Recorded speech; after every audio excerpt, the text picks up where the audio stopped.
Talk to me about Russia. I know you spent an enormous amount of time in Russia before 2022. I spent my time there as well at various energy conferences as well.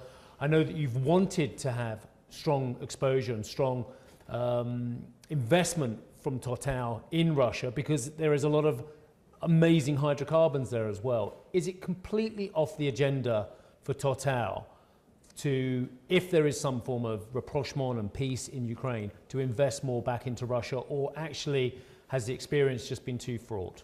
No, first, I mean, it's not the case today, so it's a theoretical question, and I think we need to see what will happen. But you still have exposure to Yamal? No, we are owning the shares of Yamal LNG and of Arctic 2 LNG, and of Novatek, but they are completely off balance sheet. We written off everything, so for me it could be options. Yep. We'll see.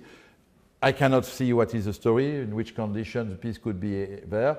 It's clear that somewhere it will take time. Like I said, crisis you need to take time, even if you have an event which go, and I hope that peace could come, because obviously this war is terrible and it's dramatic for everybody, but it's obvious that the Europeans that we are not far from them. So of course we don't see the same perspective than the US from this point of view.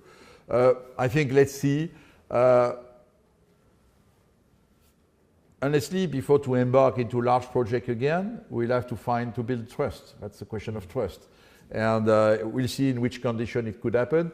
By the way, in the meantime, and this is the agility of this company, we have been able to redeploy our capital to Qatar and to the US. Yeah. So as I said to my shareholders in May 22, less Russia, more US. That's all. So that's, I think, maybe you could tell me US is also dangerous, but we go where natural resources are.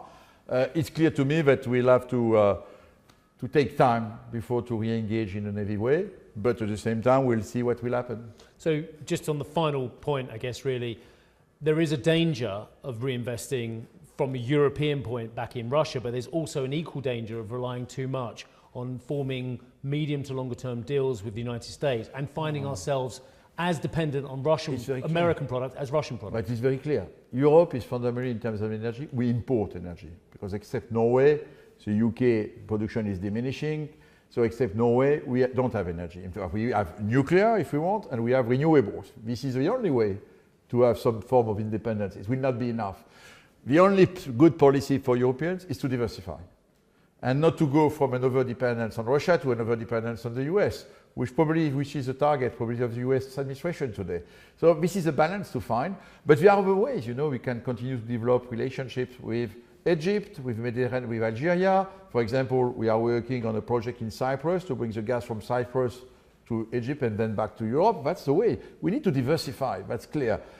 This is why also we'll produce LNG in Africa, for example, in Mozambique, because this gas could come as well to Europe, So this is the advantage. LNG is moving, your LNG tankers, you send it where you want. It's a question of, so for us, in our mission, I would say, to contribute to the European security of supply, I consider that the fact that our portfolio as TotalEnergies is very diversified, we produce LNG in 12 different countries, is the right answer, because then, if there is another crisis, we will bring LNG to Europe.